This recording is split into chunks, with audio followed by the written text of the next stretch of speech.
there, my name is Trevor with Embers Fireplaces and Outdoor Living. What we're showing you today is how to convert a wood burning or masonry fireplace into a gas insert. So the purpose of this video is a lot of times people realize that an open, drafty wood fireplace, even with a gas starter, is not an efficient way to heat. In fact, it actually can create a negative efficiency in the home. So a lot of people want to convert to a gas insert. But they may be a little hesitant because they feel like there's too much work involved. How difficult of a process is it? And so we're going to kind of go through the steps of installing a gas insert so you can see if it's a doable step for you and if this is an option you want to explore. So when we're thinking about doing a gas insert, there's four major things we have to take into consideration. Obviously we need gas, so we have to know is there gas to the fireplace already? Is there a gas starter there? Do we need to run gas to the fireplace? Electrical, do you want an electrical box inside the fireplace, or do you want to simply run a cord from the insert to the nearest outlet? Is going to be the simplest way. Then we need to think about how we're going to vent it. We need to vent the fireplace and run an aluminum flex line down your existing chimney. And then we have to consider the size. Really, the size of the fireplace that you have is going to dictate what type of insert you can be in the market for. So we're going to go through these steps now one by one and kind of show you the process of each one and see how simple and easy of a thing it is to really convert a wood burning fireplace. Of course, this needs to be done by professionals. You're going to want to use a professional plumber for your gas line, professional electrician if you're running electrical to the fireplace, then obviously a professional to run your venting down your existing chimney. So let's kind of go through our steps now. So really, we'll start with the size of our existing, if you have an existing fireplace. The size is going to be really the most important factor that's going to tell us what gas insert is going to be right for you at home. Typically when you have a masonry or brick fireplace like this that's all open, they're going to be on the larger side and can generally accommodate most gas inserts on the marketplace today. But some homeowners have an existing zero clearance metal firebox with existing piping already going up. Those are typically going to accommodate more of our smaller gas inserts. But the way to tell is you're going to want to measure the height, width, and depth of your opening. And you want to go from the shallowest point. So here we have 35 on our width. And our depth, we have 23. And then our height, we have 28 to our lintel. So it's a generous sized fireplace, and it does taper in. You need to take that into consideration as well. But here we're going to have plenty of wiggle room to have connections to make our gas, connections for our power, and enough to get our hands in here to connect our venting. So this is going to take the largest gas insert in the market. So the other thing we have to think about is connecting our gas line. So in this scenario, there was already a gas log set plumbed into the firebox. So we already have our gas line here, and it's actually on the right side with our Mendota insert, so we're in good shape. If you didn't have a gas line, you'd have to have one plumbed. You bore into the side or up from underneath if you have a crawl space or basement. So with our electrical work, we have a couple options. Again, just similar to a gas line, you can bore into the side of the firebox and put a junction box inside the insert or inside the existing fireplace. Or for the sake of ease, what we're going to do in this scenario is the inserts come equipped with a plug. So we're just going to run our wire out and plug it in and then try to make it pretty inconspicuous along the hearth here. So now we're going to move on to venting. Now we have our gas and electrical figured out. What we have to make sure is most open wood burning, this is just an open clay flue. So it's an oval and pretty simple. Most gas inserts require an exhaust and fresh air. So we're basically have two aluminum pipes running down our chimney. We'll show you what that looks like too.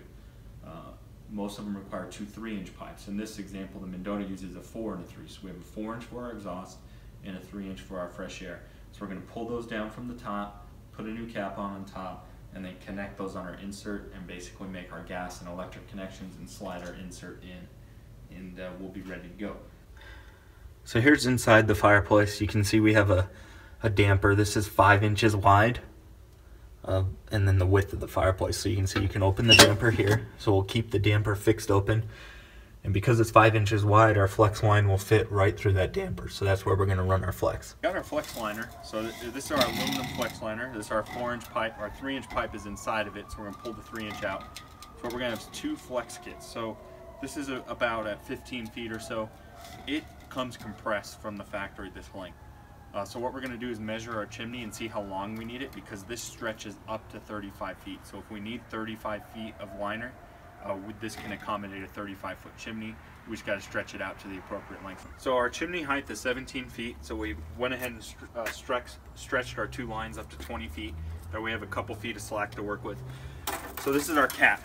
So what we're going to do is we're going to get up on our chimney, run the flex liners down the chimney, and then on the top we're going to secure our 4-inch liner and our 3-inch liner to our cap. We have hose clamps here, and then we'll put a couple zip screws and some silicone on there. And then this will be our new top, our new cap that's going to sit on the top of our chimney. So now we're going to run our flex liner, but you can see we have the old cap. So we got to unscrew this old wood burning cap off the fire, the clay flue, and go from there. So we have our 2 ends. We got our chimney cap off, so we're going to put these down the chimney now. One thing we're going to do to make it easier, that way our pipes stay together, is we're going to duct tape it. Now, you don't have to use duct tape. You can use metal wire or something. But the idea is we want these ends together. That way one doesn't get snagged in the chimney while one end goes down. And our chimney is going to be a 10-inch opening, so we have plenty of room to run these down side by side. So you can see what we're going to do is we're going to slide this flex liner down our chimney. But now if you remember, we only had a 5-inch space damper. So when it gets to the bottom of that damper, we got to really pull that liner through and make sure it gets all the way through that damper there. So you can see now we have our liner pulled down, so what we'll do is we'll just cut here.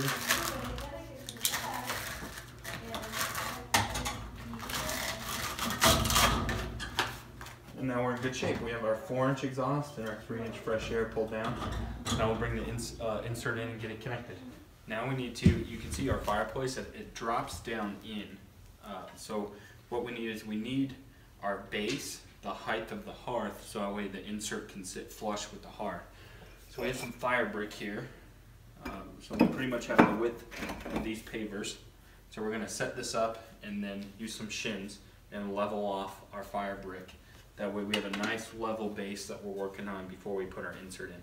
Also too, you can keep in mind that some inserts have leg levelers that will help level off the insert as well. We have our insert in. What we're going to do is we got to take this top plate off with our flue collars and then use that top plate to connect it to our flex pipe, slide the unit in, and then reattach our top plate here. So we'll take these off.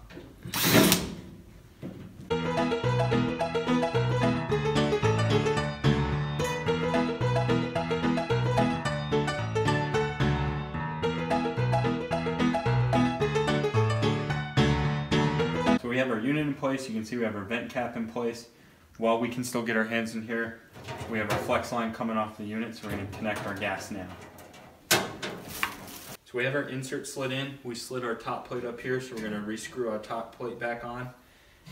You can see we've run our extension cord out inside of the unit. We have it plugged into the side here. Our unit's nice and level. So now we're pretty much done. We got to screw it in up here and then go put our cap on outside. Okay, so you can see our project is complete. What we did is after we got our chimney cap on up top, all of our venting was done, our electrical was done, our gas supply was done, and our unit was put in place. So then it just came time for decorative options. So we put our black facade on, which covers up our opening. We put our river rock and panels in on the inside to make it look pretty. And then we have our copper arch front. What's kind of cool about the arch is it gets it up higher and makes the fireplace look even bigger. So you can see our project's complete. You can see it really changed the whole dynamic of the room. Now instead of having an open, drafty fireplace that really no one wants to sit by, now we have a clean, pretty gas insert, which essentially does or substitutes as a gas furnace. So now we have a room that we want to sit in, we want to sit by it, we want to read by it, and it can really change the way that we spend time even in our own home. And that's what's so nice about converting it to a gas insert. So again, we hope this video helped you. The purpose of this video, again, really wasn't to show you how to do this project yourself. Again, we are dealing with things that require professionals like our gas line and electrical work and our venting. But really the idea is to show you how simple of a process it is. Because a lot of times people think that there's way too much involved with the project, and it kind of can scare them off. But you can see there's not really any remodeling we have to do. There's nothing we have to tear apart. It's just a matter of hiring a couple of the right people, and it's a pretty simple project. It takes 4 to 6 hours to do, so less than a day. You can go from an old drafty insert to an efficient gas fireplace. And so again, hopefully that puts your mind at ease. If you have any questions about your particular setup at home, again, we're hands-on with our products. We've done the installations before. Give us a call. We can help you through the process and find the exact product that's going to be right for your home. You can call us at 805-952-5440 or check out all of our products on our website at www.blazingembers.com. Thanks again for checking out our video today.